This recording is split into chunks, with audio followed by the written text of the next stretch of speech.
건강에 대한 걱정이 이제 하나 둘씩 늘기 시작하더라고요. 주위에서 담배 피우는 자체에 대해서 질책을 많이 하는 거예요. 이때까지 실패했으니까 오늘 꼭 성공하고 오라고 파이팅 하면 좋습니다.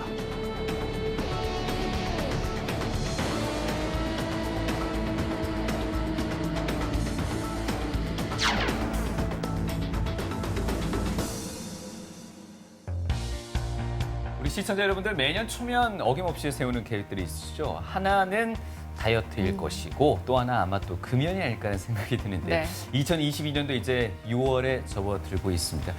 작심삼일로 그치진 않으셨는지 모르겠습니다. 네, 정말 다이어트는 늘 내일부터 그리고 금연은 이번이 마지막 한 대다 이러면서 네버 엔딩 흡연을 이어가곤 하시죠. 네. 이렇게 뿌리치기 어려운 게 바로 금연입니다. 두 주먹 불 끈지고 금연을 다짐했던 두 손에 이번에도 담배가 들려있다면 오늘 주목하셔야겠습니다. 네. 5월 31일이 바로 세계보건기구가 정한 세계 금연의 날이기도 합니다. 네. 끈질긴 그 담배와의 악연도 한번 끊어보시는 게 어떨까 네, 싶습니다. 오늘 금연 성공을 도와주실 분 소개해드리겠습니다. 대구 금연지원센터 금연캠프 팀장 맡고 계십니다. 가정의학과 이근미 교수님 나와 계십니다. 안녕하십니까? 안녕하세요.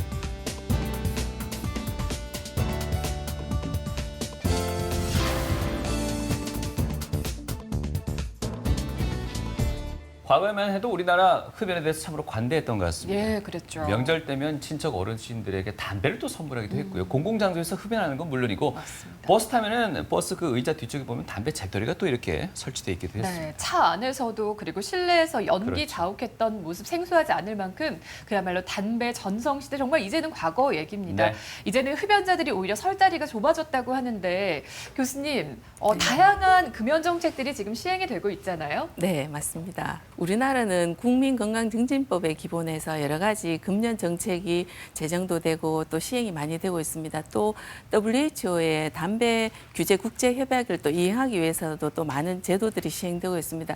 그 예를 몇 가지 들어보면 국가 금연 지원 사업을 하는 것, 그리고 지역의 국가 금연 지원센터를 세우고, 그리고 담배값도 인상하고, 그리고 우리가 담배 포장을 이렇게 규제를 하고, 그리고 흡연의 담배에 대한 이제 홍보라든지 이런 것들에 대한 규제가 많이 이루어지고 있습니다. 그리고 금연 공간을 지정하는 것도 조금 더 확대시키고, 또 학교에서는 또 금연 예방 사업을 또 흡연 예방 사업을 또 열심히 하고 있고, 최근에는 이제 유아를 대상으로도 흡연 예방 교육을 많이 하고 있습니다. 사실 담배 같은 경우에는 치료보다는 예방이 굉장히 중요하기 때문에 청소년이라든지 이런 이제 유아를 대상으로 예방을 하는 교육이 실제적으로 굉장히 필요한 정책이 아닐까 싶습니다. 그리고 또 우리 국민들이 굉장히 건강에 대한 관심이 많이 늘어나면서 네. 이렇게 흡연에 대한 그런 인식들도 많이 좋아지고 있는 것 같습니다. 네, 앞서 말씀하신 각종 금연 정책들 덕분에 흡연율이 낮아지긴 합니다만 아쉬운 게 OECD 국가 가운데는 아직도 여전히 우리나라 흡연율이 좀 높은 측에 속한다고 네, 합니다. 맞습니다. 준비해 오신 그래프를 통해서 좀 설명을 해주실까요? 네, 우리나라 성인 흡연율을 보시면 이게 이제 2020년도 국민건강영양조사 결과거든요. 예. 예전에 비해서 많이 줄었습니다. 그래서 지금 성인 남자 흡연율은 34% 정도로 보고되고 있고요. 그리고 이게 이제 남녀별로 나누어서 연령대별로 보면 남자들 같은 경우에는 40대가 가장 높습니다. 그래서 41.5%가 흡연을 하고 있고 여성분들 같은 경우에는 이제 20대가 10.9%로 가장 높습니다. 근데 이런 이제 흡연율에 대한 결과가 이게 자기 기입식 설문지다 보니까 네. 사실은 정확도 면에서 조금은 낮을 수는 있습니다. 제가 체감하기로는 최근에 보면 젊은 아가씨들이나 젊은 여성분들 굉장히 담배를 많이 피우시거든요. 네. 그래서 아마 이거보다 좀 더 높지 않을까 이런 그런 생각이 조금 들긴 합니다. 어쨌든 저희가 보고되는 결과는 이렇고요.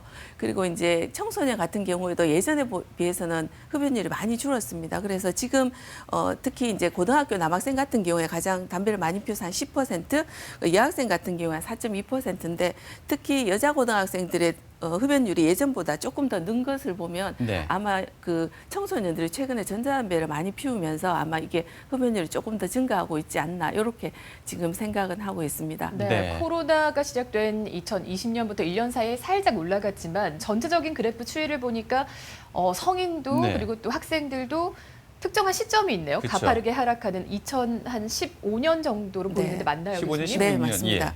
예, 2015년대는 저희 그 나라에서 담배값이 인상됐습니다. 아. 그러면서 담배값 인상되면서 흡연율이 좀 떨어졌고요. 그다음 2016년대는 이제 금융구역 지정되는 게 조금 더 확대하고 그리고 담배값에 경고 문구를 삽입했습니다. 그러면서 흡연율이 좀 떨어졌습니다. 그래서 저희가 그 국가 금연 정책이 하나씩 시도될 때마다 이렇게 흡연율이 좀 떨어지는 것을 이제 확인할 수가 있을 것 같습니다. 예. 금연은 그 예방이 그렇죠. 흡연 자체를 안 하게 하는 게 더 중요하다라고 말씀하셨는데 그런 네. 정책들이 조금 효과를 뭐 발휘하고 있다 이렇게 봐도 되겠군요. 네, 네, 맞습니다. 네. 네. 네, 흔히 담배를 얘기할 때 백해 무익하다 해서 이 작은 10cm 가량의 한 개 비에 좋은 성분은 단 하나도 없고요. 네. 무지하게 많은 유해 성분들이 포함되어 있다고 합니다.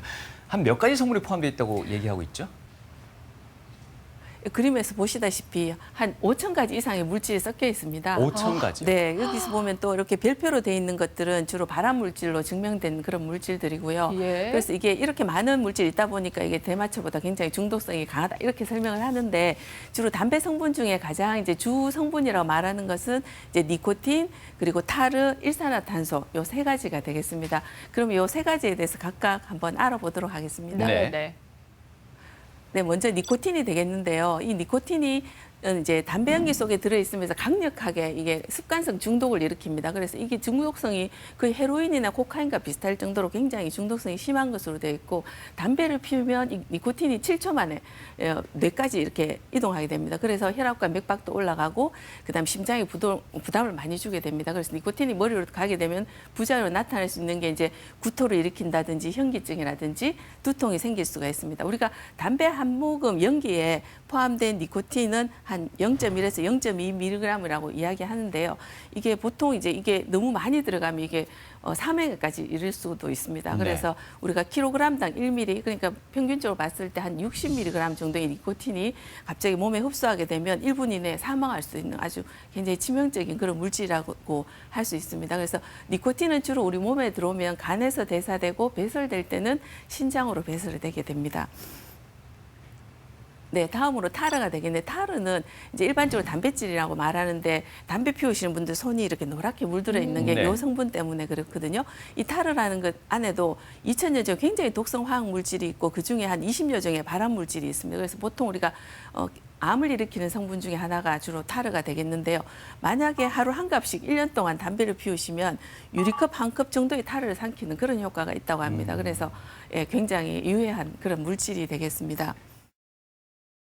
그리고 일산화탄소가 되겠는데요. 일산화탄소는 우리가 보통 이제 흡연실 같은 데 가면 연기가 자욱하지 않습니까? 네네. 그런데 딱 들어가면 갑자기 머리가 띵하고 어지럽고 하는 게 이 일산화탄소 때문입니다.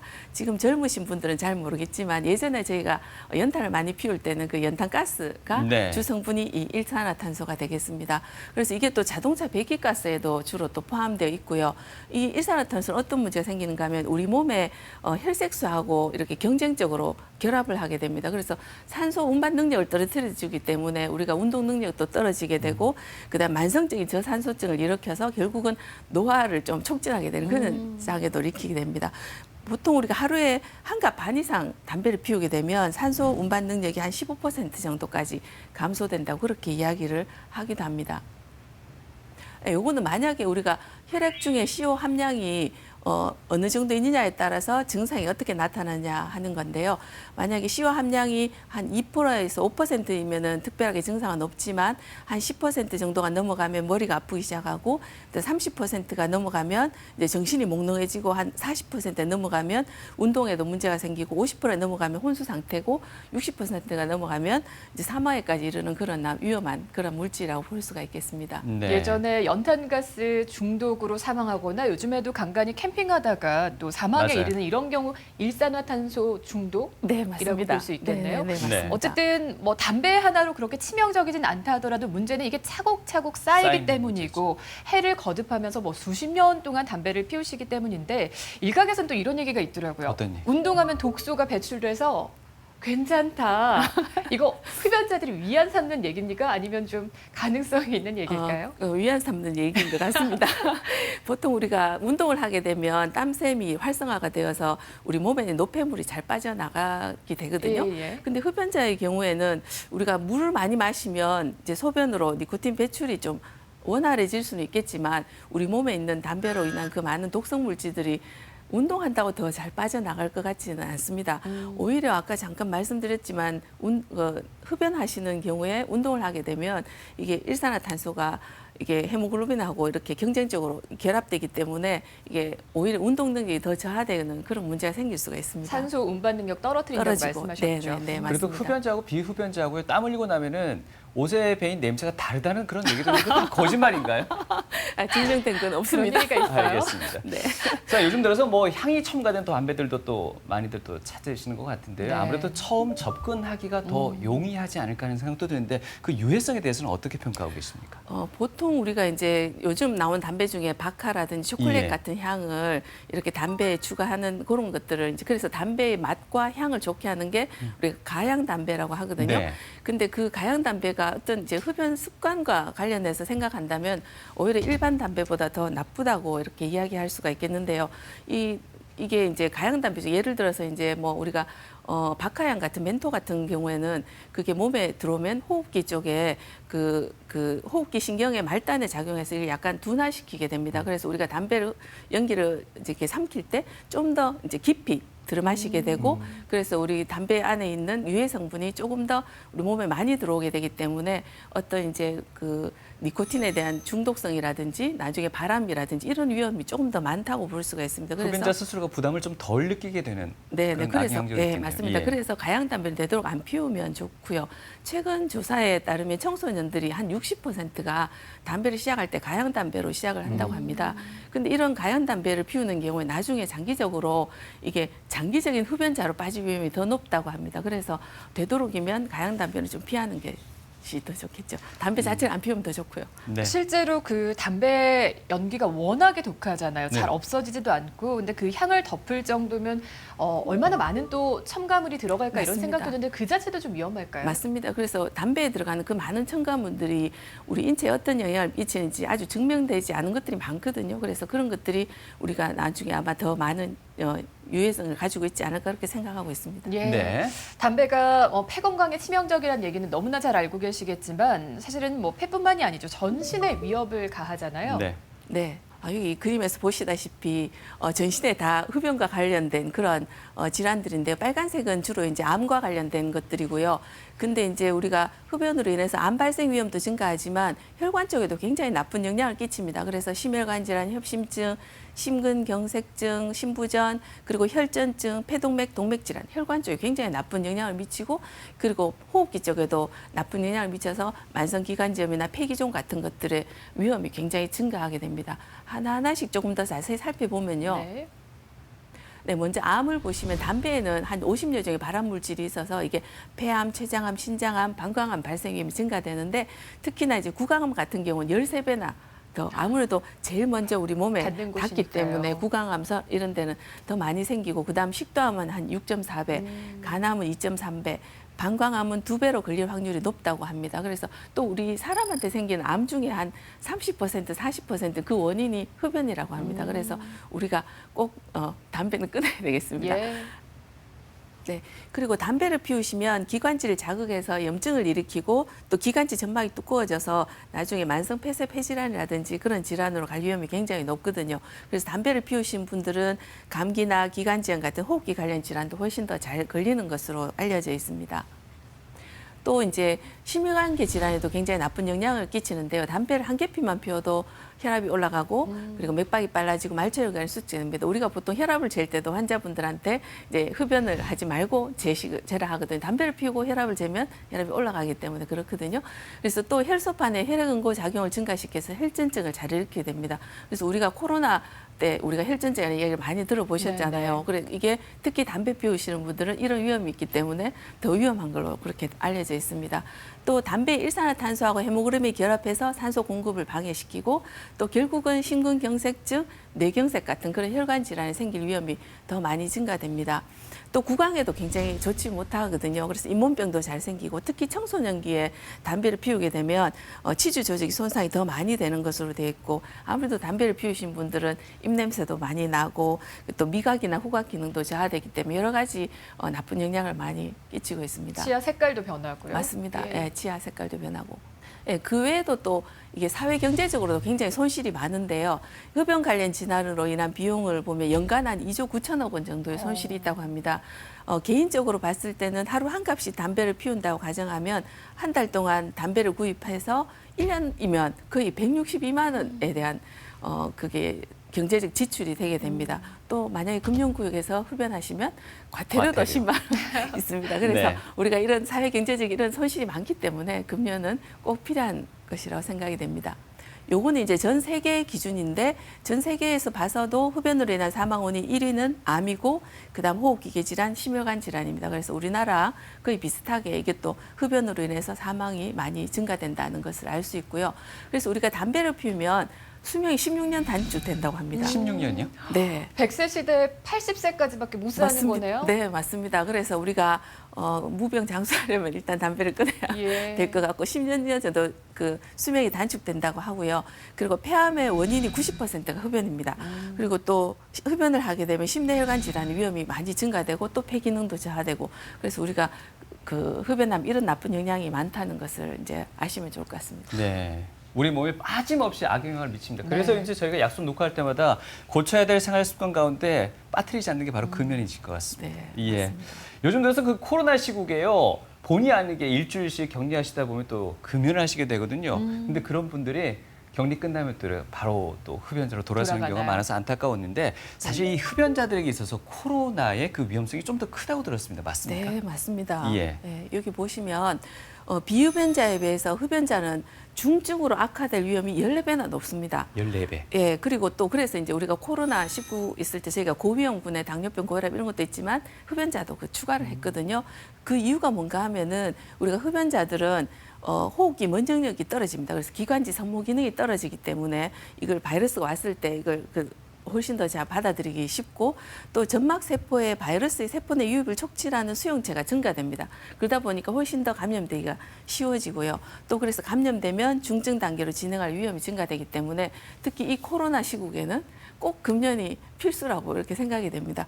또 이거는 이제 내가 직접 내가 흡연한 거 이외에 간접적으로 흡연하더라도 이런 면역력이 떨어질 위험이 있습니다. 그래서 가족을 생각하신다면 본인부터 먼저 금연하실 필요가 있을 거로 생각이 됩니다. 네. 네, 코로나 시기에 왜 흡연실에서도 조금 담배 피우는 것을 조심하시더니 지금 거리두기 해제가 되니까 네. 야외에서 흡연자가 더 많이 늘었다 그래요. 맞아요. 근데 저는 또 요즘 마스크를 워낙에 필수로 착용을 하다 보니까 흡연하시고 바로 이렇게 착용하셨을 때 이거 위생에는 문제 없을까? 그 독한 독성물질 다시 또 흡입하시는 거 아닐까 이런 걱정도 좀 들던데요. 나쁘죠.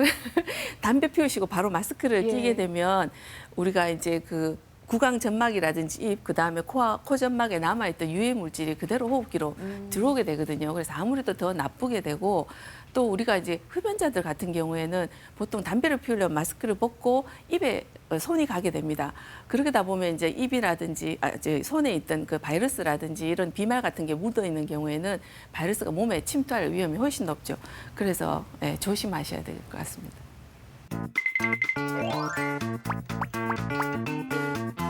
선생님, 저도 흡연자입니다. 네. 왜 이렇게 안타깝게 보십니까? 저희 또 금연 치료를 받으셔야 되는 분이구나 이런 생각이 들었어요. 그러니까 매번 금연을 도전해봤었어요. 도저히 안 되더라고요. 그러다 보니까 요즘 이런 말도 있습니다.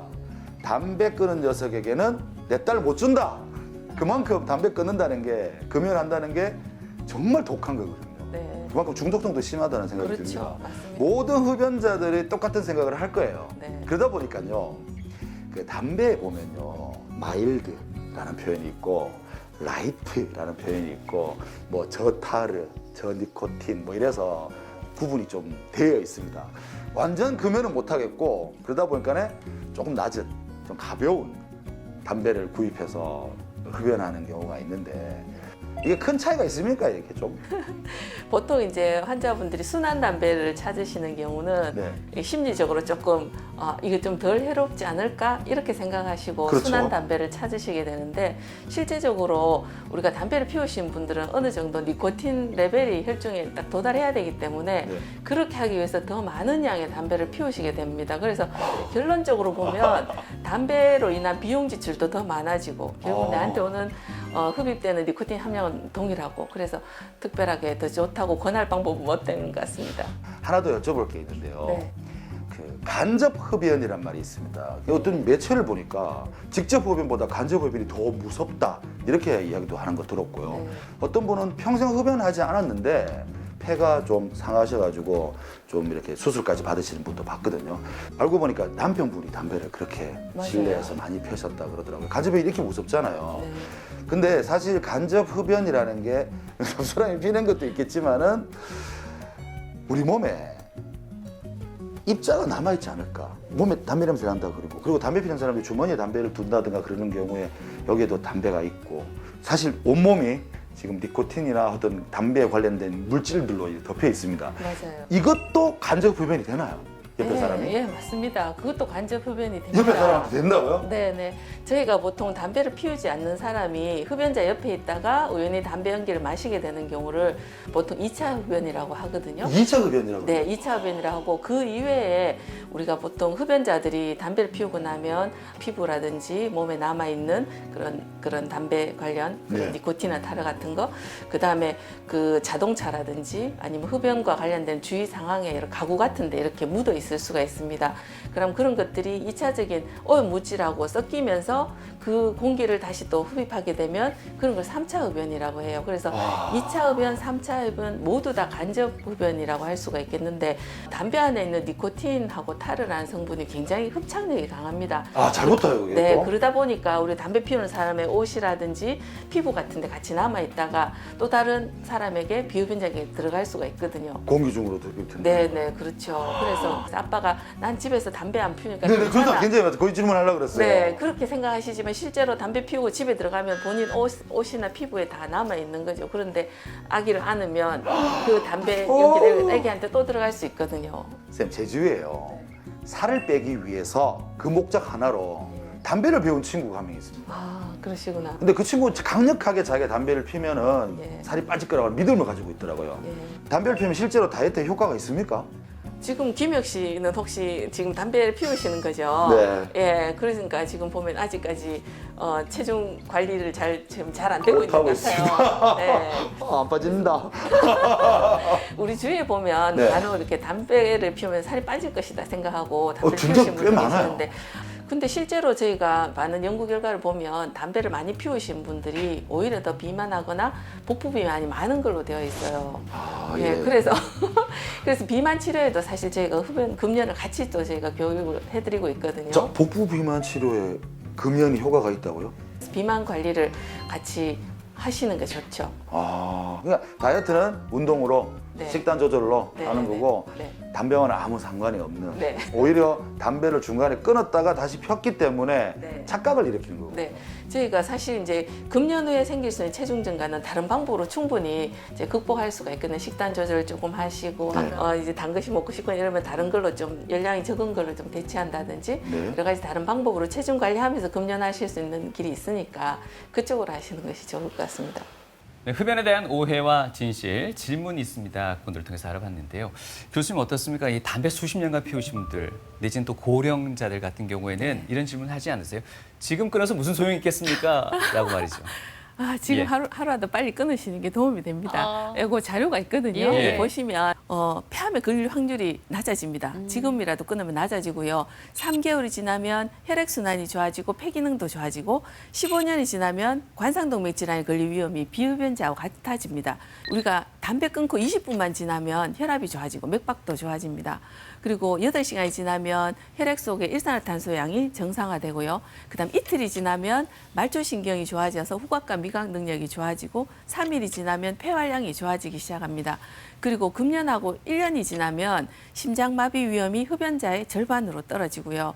그다음 5년이 지나면 뇌졸중 위험이 거의 비흡연자하고 같아집니다. 10년이 지나면 폐암 사망률이 그 흡연자의 절반 이하로 떨어지고 15년이 지나면 심장마비 위험이 거의 비흡연자와 같아집니다. 그래서 지금이 늦었다는 것이 아니고 지금이라도 끊으면 이렇게 많은 좋아지게 되겠습니다. 네. 이렇게 많은 금연의 이득에도 불구하고 얼마나 그 담배를 끊기가 어려우면 학연이나 지연보다 더 질긴 것이 흡연. 예, 흡연이다 이런 얘기까지 네. 있습니다.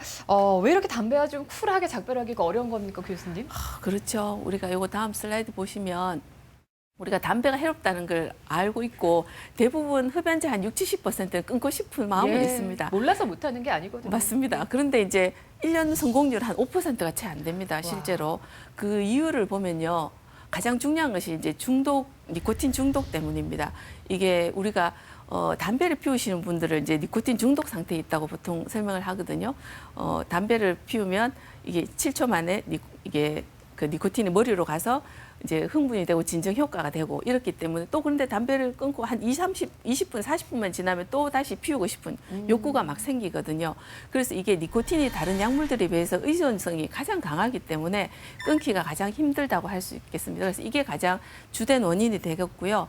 또 하나는 이제 심리적인 요인이 되겠습니다. 보통 이제 스트레스가 쌓이거나 긴장되거나 불안하실 때 담배를 찾는 분이 계시거든요. 그래서 그걸 해결하기 위한 요인으로 담배를 찾거나 아니면 습관적으로 피우시는 분도 있습니다.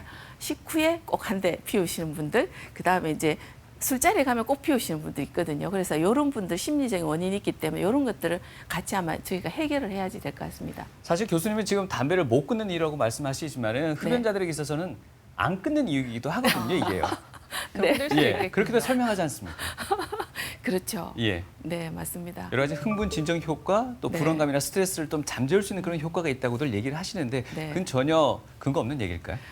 니코틴 그런 효과가 있습니다. 그런데 그거를 이제 우리가 다른 방법으로 해결을 하는 것이 좋겠죠. 근데 그걸 계속 피우다 보면 니코틴으로 인한 우리 몸의 위해성이 너무 많기 때문에 그런 진정되는 효과는 다른 방법을 찾으셔야 되지 않을까 하는 생각이 듭니다. 다른 대안으로 위안을 삼고 그렇죠. 이렇게 중독이 되기 시작하면 내 의지만으로는 이제 끊을 수 없게 되는 거죠. 맞습니다. 예. 네. 그래서 이제 우리가 니코틴 의존도를 평가를 하게 되는데요. 이거 혹시 보신 분들도 있지 싶은데 간단한 설문지입니다. 6가지 항목이 되겠는데요. 지금 혹시 TV를 보시면서 같이? 담배를 피우신 분은 한번 내가 몇 점이나 되는지 예. 체크를 해보시면 좋을 것 같습니다.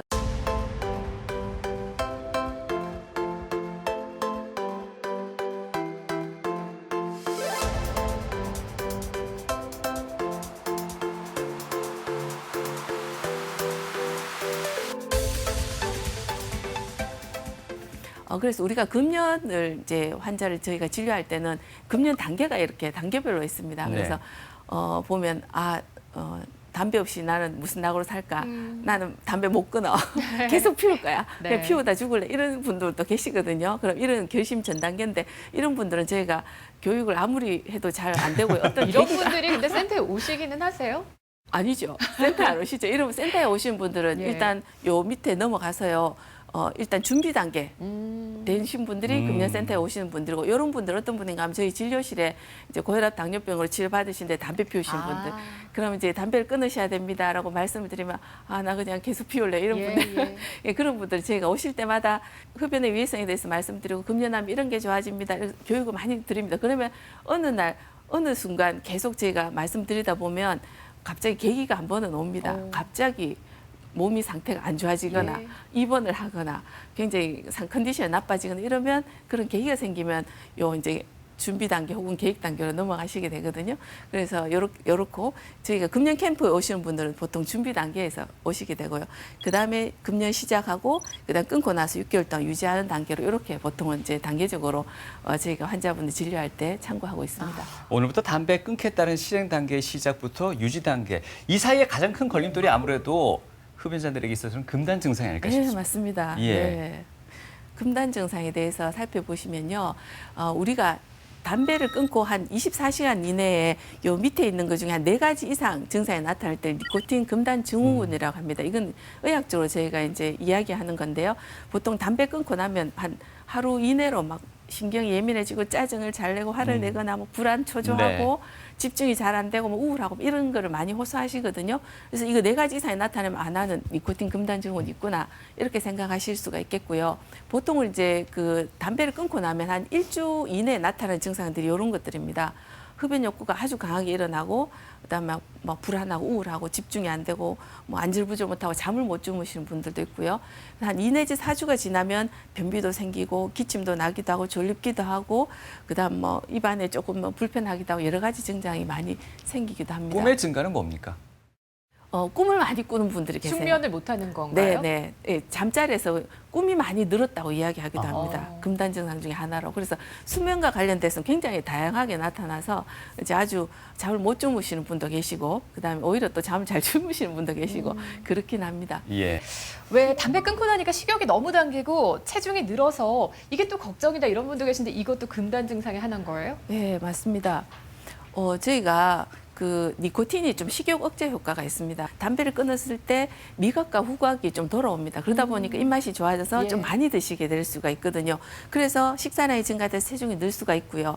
또 이제 금연하고 나니까 손가락이 심심해서 자꾸 군것질을 하게 되거든요. 네. 그래서 그럴 수가 있고 또 막 스트레스가 막 받을 때 예전에 담배 피웠는데 스트레스 받으면 막 먹는 것으로 대처한다든지 그런 것 때문에 체중이 증가될 수 있습니다. 그래서 보통 저희가 금연하시는 분들 한 2 내지 5kg 정도 체중이 증가되거든요. 그런데 이제 보통 5kg 이상 간혹 늘기도 합니다. 그렇지만 저희가 비만하고 흡연을 봤을 때는 흡연이 더 안 좋거든요. 그래서 일단 담배를 끊으시고 그다음에 체중 증가는 여러 가지로 예방을 일단 할 수가 있습니다. 방법을 몇 가지 알아보면요. 일단은 그 저희가 금연 교육을 할 때 그런 걸 같이 교육을 해드립니다. 그래서 체중 증가할 수 있기 때문에 담배 생각이 나더라도 간식을 좀 주의해야 되고 되도록이면 사탕, 초콜릿, 열량 높은 거 드시지 말고 이렇게 무가당 껌이나 과일 같은 걸 조금 드시도록 하고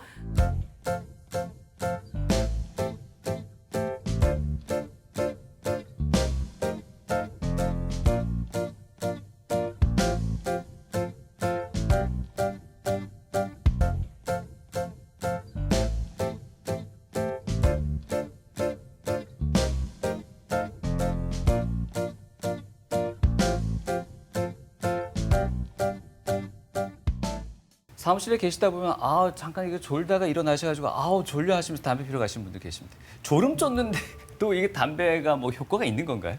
니코틴이 원래 각성 효과가 있고 예. 좀 약간 흥분시키는 그런 효과가 있는 그런 예. 물질이거든요. 그래서 아마 졸음을 쫓기 위해서 담배를 선택하시는 분도 있을 수는 있을 것 같습니다. 그런데 이제 그 좋은 방법은 아니죠. 오히려 예. 이제 졸리우면 차라리 뭐 좀 일어나서 스트레칭을 좀 하시거나 커피 한 잔 드시거나 환기를 시킨다거나. 네, 환기를 시키거나 뭐 껌을 씹거나 그런 방법을 하시는 것이 훨씬 좋을 것 같습니다. 그리고 또 우리가 흡연을 하면 오히려 불면증을 또 많이 일으킬 수가 있거든요. 그래서 뭐 우리가 담배를 피우시는 분들은 또 수면의 질도 떨어집니다. 그래서 깊은 잠을 못 주무시고 또 수면 중에 또 이렇게 호흡 기능이 좀 떨어지는 경우가 있습니다. 그 외에도 다양한 수면 관련 질환들이 동반될 위험이 많기 때문에 우리가 건강을 생각하고 수면 관련 수면 환경을 좋게 하려면 금연이 꼭 필요할 것 같습니다.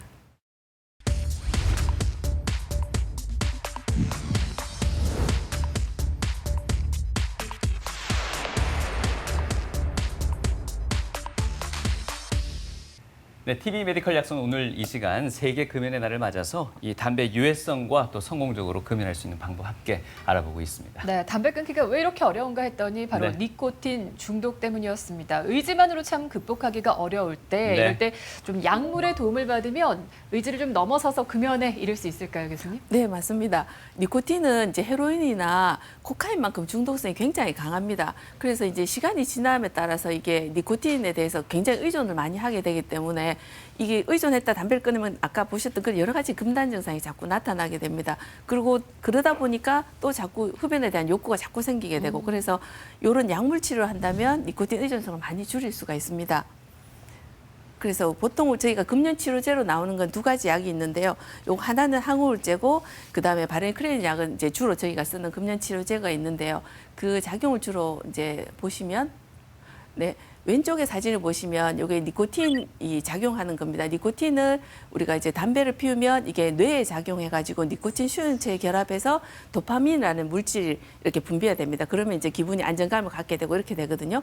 근데 바레니크라는 이 약을 먹으면 이 약도 동일하게 니코틴 수용체에 결합을 해서 도파민을 분비하게 됩니다. 그래서 이제 니코틴하고 경쟁적으로 작용을 하게 되죠. 그래서 꼭 담배를 피우는 것 같은 그런 생각을 가지고 오게 하기 때문에 금단 증상도 적고 그다음에 여러 가지 의존성도 많이 막을 수가 있게 되겠습니다. 그래서 우리가 금연을 이제 할 때 진짜로 이제 자신의 의지만으로 금연 성공하는 분들은 5%가 채 안 됩니다.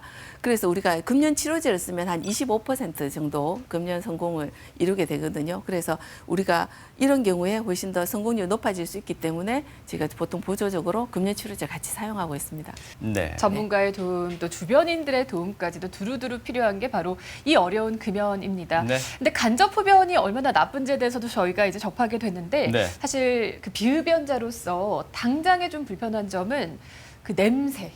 담배 갓 피우고 오셨을 때 그 좀 역한 냄새라고 할까요? 그러니까 숨을 멈추게 하거든요. 이런 바로 것들도 그 역한 냄새 때문에 요즘 또 전자담배가 많이들 선호하시는 것 예. 같은데 맞아요. 전자담배 그 유해성에 대해서는 어떻게 생각하십니까? 네. 제가 전자담배에 대해서 조금 설명을 조금 드리도록 예. 하겠습니다. 전자담배는 사실 이제 담배하고 비슷하게 생긴 형태지만 니코틴 용액을 배터리로 가열해서 증기로 마신 전자기구입니다. 그래서 그 전자담배를 만드는 그 회사에서는 마케팅 전략으로 어떻게 강조하는가 하면 기존 담배보다 안전하고 니코틴 외에 다른 유해한 성분이 없다 이렇게 홍보를 합니다. 그래서 또 전자담배에서 배출되는 연기는 수증기라서 피해가 없을 거다 이렇게 홍보를 하고 있습니다. 실제로 또 냄새가 없기 때문에 담배를 피우시는 분들은 이제 그런 쪽에서 또 선호하시는 그런 분도 있고요. 근데 이제 이런 액상형 전자담배가 지금 보면 특히 청소년한테 굉장히 문제가 많이 됩니다. 지금 보면 남자 고등학생 같은 게 한 6%가 지금 전자담배를 피우고 있고 그다음에 여자 고등학생 같은 경우는 2.8% 정도 전자담배를 피우고 있기 때문에 문제가 많이 되고 있거든요. 그런데 이게 2018년도 식약처에서 전자담배를 분석한 연구 결과가 되겠습니다. 여기 보면 그 전자담배를 분석을 해보니까 니코틴 함유량이 일반 담배하고 비슷하더라. 그리고 또 관련된 전자담배 2개 제품 같은 경우에는 타르 함유량이 일반 담배보다 더 높았다. 그래서 결론적으로 관련된 전자담배가 일반 담배보다 더 좋다는 근거는 없다. 이렇게 이야기를 했고요. 오히려 그런 관련된 전자담배에서도 여러 가지 이렇게 첨가물을 많이 넣기 때문에 우리가 다른 인체 발암 물질이 포함될 수 있다. 그렇게 지금 이야기를 하고 있습니다. 그리고 요거는 이제 그 2019년도에 미국에서 액상형 전자담배에서 아주 그 중증 폐질환이 된 그런 사례가 많이 보고가 되었습니다.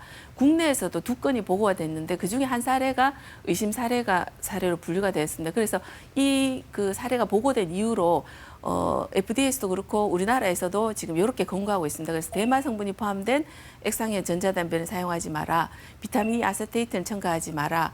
그다음에 제조업자가 공식적으로 첨가하지 않은 물질을 임의로 막 첨가할 수도 있거든요. 하지 마라. 이렇게 하는 것. 그다음에 액상형 전자담배를 쓰다가 골련담배로 돌아가지 마라 이렇게 합니다. 보통 환자분들이 전자담배를 선택할 때 담배를 끊기 위해서 또 이걸 쓴다고 이렇게 하는 분도 있고 나 전자담배 피우다 끊을래 이렇게 하시는 분들이 있거든요. 근데 실제로 보면 그렇지 못하고 전자담배도 피우고 골련담배도 둘 다 피우시는 경우가 많거든요. 그게 더 안 좋게 되죠. 그리고 또 전자담배 피우다가 골련된 담배로 넘어가는 경우도 있고 특히나 또 청소년 같은 경우는 전자담배로 시작했다가 골련된 담배로 넘어가는 경우가 많거든요. 그래서 전자담배는 더 좋지 못하다는 거고 그래서 청소년이나 임산부나 뭐 젊은 청년은 전자담배를 쓰지 마라. 그래서 비흡연석이는 일단 전자담배를 시작하지 마라. 이렇게 권고를 하고 있습니다. 그래서 여기 보면 전자담배 아까 그 수증기라고 이야기했는데 이게 이제 분석을 해보니까 수증기로 홍보되었던 배출물이 수증기가 아닌 액상에서 검출된 발암물질을 포함한 에어로졸로 확인되었습니다. 그래서 기존 관련담배가 비교하면 전자담배가 덜 위험할 가능성은 높지만 그렇다고 해서 전자담배가 안전한 건 아니다. 이렇게 이야기를 하고 있습니다. 그래서 전자담배 역시 니코틴을 포함하고 있어서 니코틴 의존에 대한 문제는 해결되지가 않거든요. 그래서 여전히 남아있고 한꺼번에 많은 양을 사용해서 또 사고가 생길 수도 있기 때문에 주의해야 되겠고 특히나 이 그 청소년들 같은 경우에 전자담배로 피우다가 나중에 골련한 담배를 피워서 이렇게 그런 넘어가는 그런 위험이 있기 때문에 주의해야 될 것 같습니다. 네, 중증 폐질환 사례에서 보듯이 청소년에게는 전자담배 피우지 말라고 권고까지 있을 정도니까 우리 네. 청소년들에게 전자담배 유해성 좀 더 알려줘야 될 것 같습니다. 더 편하게 이렇게 접근하면 안 될 것 같아요. 네, 맞습니다. 청소년이 전자담배를 피우는 경우에는 장기적인 흡연자로 넘어갈 가능성이 굉장히 높거든요. 그러면 지금 저희가 흡연율이 많이 줄어들고 있는데 이렇게 청소년에서 전자담배 흡연율이 확 올라가 버리면 나중에 오히려 그 흡연율 감소가 답으로 역전될 그런 위험도 또 있고요. 또 그러고 이런 전자담배가 보면 굉장히 이게 팬시합니다. 모양이 예쁘고 꼭 USB 같이 생겼고 이래서 네. 학교에 선생님들이 또 모르고 놓치실 수도 있고 또 이게 전자담배가 이 냄새가 또 안 나기 때문에 굉장히 발견하기도 힘듭니다. 그래서 이런 여러 가지 유해성을 고려해서 학교에서도 좀 금연교육을 할 때는 조금 더 전자담배 유해성에 대해서 조금 더 강조를 해야 되지 않을까 이렇게 싶습니다. 네, 일반 담배든 전자담배든 백해 무익하다는 그 유해성에는 뭐 이견이 없는 것 같습니다. 그럼에도 불구하고 혼자 도저히 끊지 못하는 분들에게는 아마 이거 금연 전문 프로그램의 도움을 받는 게 어떨까 싶은데요. 네. 과연 어떤 형태로 어떤 내용으로 프로그램이 진행되는지 화면으로 먼저 만나보시겠습니다. 특별한 시작을 위해 모인 사람들. 올해로 7번째 열리는 금연 캠프에 참가하기 위해서다. 입소자들의 표정엔 기대와 걱정이 묻어나는 모습인데 몇 달 전부터 주위에 담배 피우는 사람이 갑자기 없어져 버렸어요. 그렇게 되니까 주위에서 담배 피우는 자체에 대해서 질책을 많이 하는 거더라고요. 무엇보다도 이제 건강에 대한 이제 걱정이 이제 하나 둘씩 늘기 시작하더라고요. 사실 오전에 눈 떴을 때가 제일 힘들었습니다. 프로그램에 이제 지시한 대로 따르니까 지금은 이제 좀 참을만 하고요. 4박 5일간 진행되는 금연 캠프. 20년 이상 흡연을 하고 있고 수차례 금연을 시도했지만 매번 실패하는 이들을 대상으로 무료로 진행된다. 캠프 기간에는 금연 전문의의 도움을 받게 되는데 특히 2, 3일차에 입소자들의 금단 증상이 가장 심하게 나타난다. 저희가 스스로의 힘으로 금연을 할 경우에는 5% 정도 미만으로 성공률을 보이고 있는데요. 저희 이렇게 전문 치료형 금연 캠프처럼 함께 할 경우에는 한 6에서 70%까지 성공률을 보이고 있습니다. 그 이유는요, 함께 하는 동기분들이 계시고 그리고 다양한 전문적인 치료들을 통해서 성공률이 높지 않을까 생각이 듭니다. 금연을 다짐한 동료들과 함께 건강한 내일을 꿈꾸는 사람들. 과거냐 미래냐 하나 둘 셋 미래 다시 한번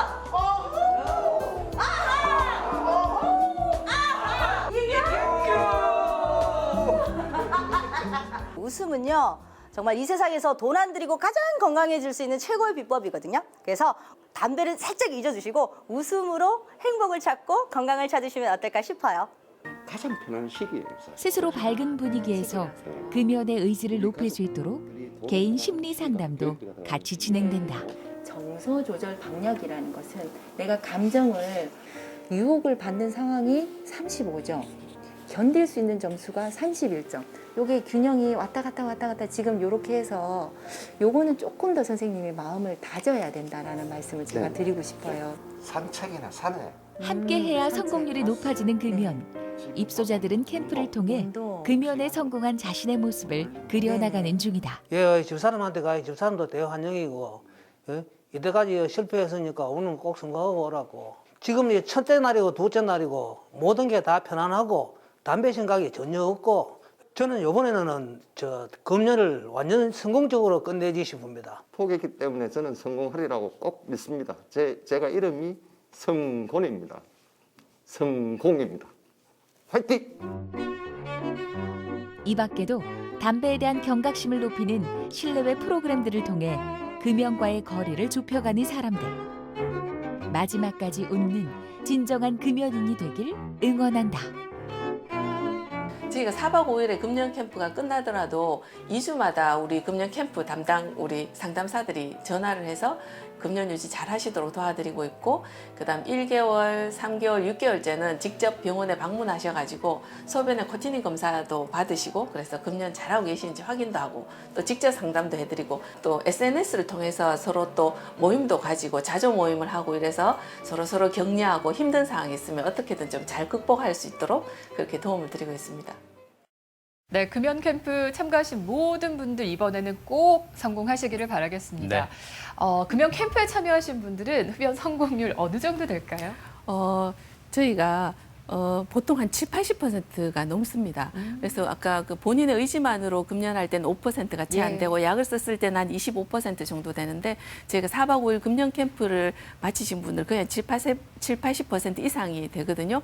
아마 저희가 그 캠프 기간 동안에 금연 교육도 해드리고 심리 상담도 하고 여러 가지 그런 프로그램도 있지만, 제가 생각해서는 일단 금연이라는 하나의 목표를 가지고 같은 분, 여러분들이 그 힘든 시간을 같이 겪다 보니까 아마 서로 격려가 되고 위로가 되고, 이래서 조금 더 성공률이 높은데 도움이 되지 않았을까, 그런 생각이 듭니다. 네. 금연 캠프가 끝나고 그 이후에도 그 금연을 지속해 나가시는 거예요? 70% 네, 맞습니다. 정도가? 네, 4박 5일 캠프가 끝나면 그 이후에 지속적으로 캠프팀에서 전화 연락을 계속 합니다. 그래서 예. 전화도 하고, 그다음에 또 이제 직접 오셔가지고 진료도 받으시고, 6개월 동안 저희가 추적 관리를 하고, 그동안에는 이제 캠프 가입했던 분들끼리 서로 SNS 이런 걸 통해서 서로 힘든 확인도 부분이 하고, 있으면 의지도 하고. 힘들다 하면 서로 위안도 하고 이렇게 격려도 하면서, 그래서 이제 좀 더 금연 성공률이 높아지지 않나, 이런 생각이 듭니다. 예. 캠프 여러 분 참가하시는 분도 계세요?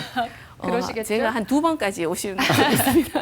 알겠습니다. 네. 어쨌든 이 흡연이라는 게 개인의 문제에서 시작되지만 결코 이 사회적 문제까지도 확대되는 부분이 있다 보니 사회적으로도 이 금연을 위한 어떤 역할, 책임이 있지 않을까 하는 생각이 들어요. 네. 그런 일련의 과정 속에서 나오는 게 금연 지원 사업이 아닐까 싶고요. 네, 맞습니다. 예. 우리나라에서 그 하는 국내 금연 지원 사업을 보시면 굉장히 다양하게 하고 있는데요.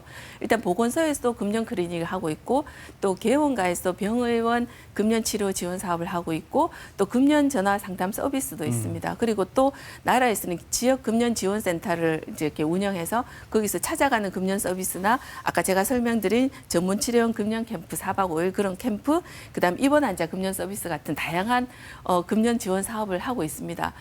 그중에 이제 금연지원센터 같은 경우에 전국에 17개 센터가 지정되어 있습니다. 시도별로 하나씩 있는데, 대구시에는 영남대학교 병원에 이제 대구 금연지원센터가 있습니다. 그래서 저희가 전문 치료형 금연 캠프는 일단 4박 5일 동안 진행이 되는데요. 건강검진도 종합검진을 일단 해드립니다. PET-CT도 찍고요. 네. 그다음 금연교육과 상담, 운동, 영양교육, 아주 다양한 그 프로그램이 진행이 되고요. 수료 후에도 이제 관리가 지속적으로 이루어집니다. 4주, 12주, 24주는 직접 오셔서 우리가 소변의 코티닌 검사도 하고, 그다음 그 사이는 전화로 계속 상담하고 격려 전화도 드리고, 그래서 이제 결국은 금연 성공에 이르게 하는 거여서, 결국은 중증 고도 흡연자를 대상으로 아주 체계적으로 전문적으로 금연 지원하는 서비스다, 이렇게 보시면 될 것 같습니다. 이게 이제 저희가 금연 캠프 프로그램 일정인데요. 월요일 날 오후에 입소하셔가지고 금요일 날 오전에 이렇게 퇴소를 하게 됩니다. 주로 프로그램이 금연 교육이 매번 들어가 있고, 심리 상담이 또 매일 있고, 운동 프로그램도 매일 있고, 종합 검진도 또 하고, 검진 결과 상담도 하고, 이래서 담배 피울 새를 안 주네요. 맞습니다. 금단 증상이 생길 겨를이 없이 아주 예. 바쁘게 돌립니다. 그래서 담배 생각이 덜 나도록 저희가 프로그램 운영하고 있습니다. 이런 프로그램은 무료로 운영되나요? 비용이 발생하나요? 네, 국민건강증진기금으로 다 운영이 됩니다. 그래서 본인 부담은 없고요. 그래서 나라에서 다 100% 무료로 지원되기 때문에 금연이 의지만 있으시면 언제든 연락 주시면 참여하실 수 있습니다. 네, 주변에서 워낙 많이 피기도 하고, 그리고 제가 스트레스를 받으면 담배밖에 생각이 안 나더라고요. 습관인 것 같아요. 아무래도 식사를 하고 난 뒤나 술을 먹고 난 뒤에 계속 생각이 나가지고 이게 못 참겠더라고요. 네, 저는 처음부터 연초를 피지는 않았고, 일단 전자담배 액상 자체가 인체에 해롭진 않아가지고 계속 피우는 것 같습니다. 제 친구들은 이제 담배를 끊고 싶어도 주위에서 피자고 유혹을 하면 그걸 잘 못 참더라고요. 그래서 못 끊는 게 아닐까 하는 생각을 합니다. 휴식 시간에 할 게 없으니까 담배를 피고 그렇게 하더라고요. 액상형 전자담배가 인체에 해로운 건 아직 없어서 금연을 시도해 본 적은 아직 없어요. 금연초나 뭐 껌 같은 걸 샀는데도 잘 못 끊는 것 같더라고요. 보건소 가서 금연 패치랑 니코틴 껌 받아봤습니다. 그리고 저 스스로도 안 피려고 젤리라든지 그런 먹을 거 사가지고 먹어보기도 했었는데 그것도 다 안 됐었어요. 제 의지로 2달 정도 끊어봤는데 잘 안 되더라고요. 네, 이제 2년 전에 제가 한 달 정도 끊어봤는데 이제 습관이란 게 무섭듯이 계속 생각나는 것 같습니다. 흡연이 탈모를 일으킬 수도 있다던데 그게 사실인가요? 흡연은 탈모를 일으키는 직접적인 원인이라고 하기는 힘들지만 네네. 어쨌든 탈모를 촉진시키는 원인이 되긴 합니다. 담배 안에 있는 니코틴이 네네. 혈액순환을 좀 느리게 하고 그다음에 혈관을 수축시키는 작용이 있습니다. 그러다 보니까 모발이 새로 생기게 안 재생하는데 이걸 좀 방해를 좀 일으키게 하고요. 또 담배 안에는 일산화탄소가 혈색소하고 경쟁적으로 결합을 해서 우리 조직 속에 산소 공급을 좀 원활치 못하게 합니다. 그래서 우리 두피나 모발에 이제 영양 공급이 원활하지 못해서 이 탈모를 촉진하게 돼요. 그래서 탈모가 걱정되시는 분들은 네. 금연부터 먼저 하시기를 추천해드립니다. 금연부터 시작하는 것이 탈모 예방의 시작이다. 네. 그래서요, 흡연과 금연에 관한 시청자들의 궁금한 이야기들을 제가 한번 모아와 봤습니다. 네. 30대 남성이 있습니다. 네. 분명 직장인이고요. 이분이요, 마음 먹고 지금 금연 중이라고 합니다. 네네. 일주일째를 맞이했는데 목이요 갑자기 따끔따끔하고 네. 붓는 것 같고, 게다가 숨도 조금 찬지 호흡이 좀 딸린다 그러더라고요. 이거 금단 현상인가요? 네, 맞습니다.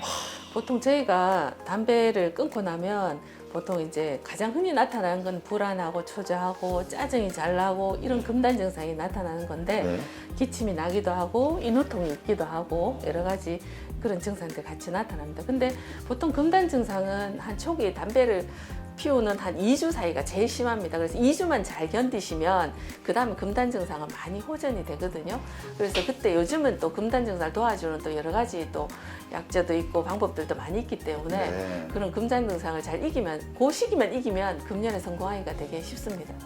보조제들이 많으니까 네. 좀 도움을 받아도 괜찮다. 네. 그래서 금단 증상은 2주만 지나면 좋아지는데 그 외에 이제 흡연으로 인한 충동 같은 것들은 좀 더 오래 남아 있습니다. 그래서 그런 것들은 저희가 이제 심리 상담이라든지 그런 행동 교정을 통해서 조금 더 극복할 수 있도록 도와드리고 있습니다. 이걸 개인적으로 혼자 금연을 한번 해보겠다는 생각보다는 이렇게 의사 선생님들이 좀 도움을 받는 게 오히려 극대화되고 효과가 더 좋을 수 있겠군요. 성공률이 높죠. 그 보통은 이제 본인 의지로 끊고자 할 때는 성공률이 굉장히 낮거든요. 근데 이제 전문가의 도움을 받거나 이런 이제 약제의 도움을 받거나 이렇다 보면 훨씬 더 성공률이 높아지게 됩니다. 고3 아들을 둔 어머니가 계시는데요. 이 어머니가 너무 속상한 일이 벌어졌습니다. 우연히 고3 아들의 가방에 보니까 전자담배가 있었던 거예요. 깜짝 놀랐던 모양입니다. 그러다 보니까 고3 아들이 이제 학업을 마치고 귀가했을 때 엄청 울고 불고 화도 내고 막 그랬다고 그래요. 고3 아들이 하는 말이 고3이니까 학업의 스트레스 때문에 피웠다. 이게 뭐 꼭 그런 건지는 잘 모르겠지만 그렇게 말하더래요. 그러다 보니까 이 다 큰 아들을 이렇게 등짝을 때릴 수도 없고 그렇다고 해서 계속 울고불고 할 수도 없고 어떻게든 아들을 설득해야 될 것 같습니다. 선생님, 조언을 부탁드리겠습니다. 우리가 보통 이제 담배 피우시는 분들한테 피우는 이유를 물어보면은 항상 스트레스 때문에 피운다. 근데 실제로 담배를 피우시는 분들은 네. 담배를 피워야겠다는 그 욕구가 충족이 돼야 되고 그 욕구 때문에 스트레스가 자꾸 쌓이는 거거든요. 그러다가 이게 담배를 못 피우게 되면 그 욕구에 대한 스트레스가 쌓이고 그 담배를 다시 피우기로 인해서 금단 증상도 해결되고 또 그 욕구가 해결되기 때문에 스트레스가 줄어드는 거거든요. 그래서 외부에서 느끼는 스트레스를 담배 피는 게 아니라 담배를 못 피고 있는 것 때문에 니코틴이 떨어졌기 때문에 가진 스트레스다. 오. 피우고자 하는 욕구가 오히려 더 스트레스가 되는 경우가 많이 있어서 네. 그래서 이제 이건 오히려 차라리 담배를 피운다고 해서 해결되는 건 아니라고 그렇게 생각하셔야 될 것 같고 네. 스트레스가 생길 때는 오히려 다른 방법으로 푸는 거를 자꾸 이제 찾아보는 것이 좋을 것 같습니다. 근데 고3이라는 학생은 굉장히 스트레스가 굉장히 많은 네네. 상황이기 때문에 여유도 없을 것 같아요. 네, 그리고 또 청소년들 같은 경우는 전자담배가 냄새도 없고 이러니까 애들이 또 쉽게 또 접하게 되거든요. 그래서 네. 이것도 일반 담배랑 동일하게 나쁘다 이런 것들을 좀 어머니께서 좀 알려주시면 좀 도움이 되지 않을까 싶습니다. 이건 제 얘기인데요. 사실 흡연을 하고 있지만 담배를 끊고자 하는 마음은 꿀떡 같습니다. 근데 이게 시도할 때마다 그렇게 성공률이 좋지 않아요. 그래서 네. 생각한 게 있어요. 아마 이거는 제가 마치 싶은데요. 점점점 흡연량을 줄이면 결국에는 끊지 않을까. 이것도 방법이지 않을까요, 선생님? 그렇게 생각하시는 분이 간혹 있습니다. 그런데 사실 우리가 담배를 흡연하는 거는요, 어떤 니코틴에 대한 탐닉 상태이기 때문에 그걸 자꾸 찾게 됩니다. 결국은 점점점 줄이면서 끊는다는 것은 불가능하기 때문에 네. 이거는 완전히 끊는 수밖에 없습니다. 그걸. 그리고는 자꾸 줄이다 보면 결국은 또 그걸 다시 찾게 되면 더 오래 많은 양을 또 피우게 되거든요. 그래서 결국은 금연은 완전히 끊는 것이 제일 좋은 방법이에요. 이게 줄이는 게 아무 효과가 없는 거네요. 그렇죠. 결국은 끊는 것이 제일 좋은 거죠.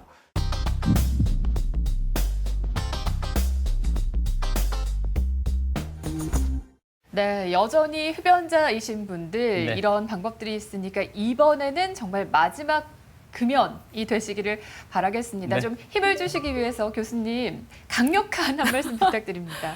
네, 늦었다고 생각할 때가 가장 빠른 시기입니다. 지금이라도 당장 금연하셔서 건강을 되찾으시기 바랍니다. 한 번만에 성공하는 사람은 아주 극히 드물거든요. 그래서 혼자만의 힘으로, 혼자만의 의지만으로 금연하기 힘드시다면 전문가의 도움을 꼭 찾으시기 바랍니다. 네. 이제 새로운 6월이 시작됩니다. 학연, 지연 이거 놓지 못하시더라도요. 담배와의 악연만큼은 꼭 끊어보시기 바랍니다. 네, 오늘 백익무해한 정말 아주 유익한 말씀들 해주셨습니다. 네. 대구 금연지원센터 팀장이시고요. 이금미 가정의학과 교수님 말씀 잘 들었습니다. 고맙습니다. 네, 감사합니다.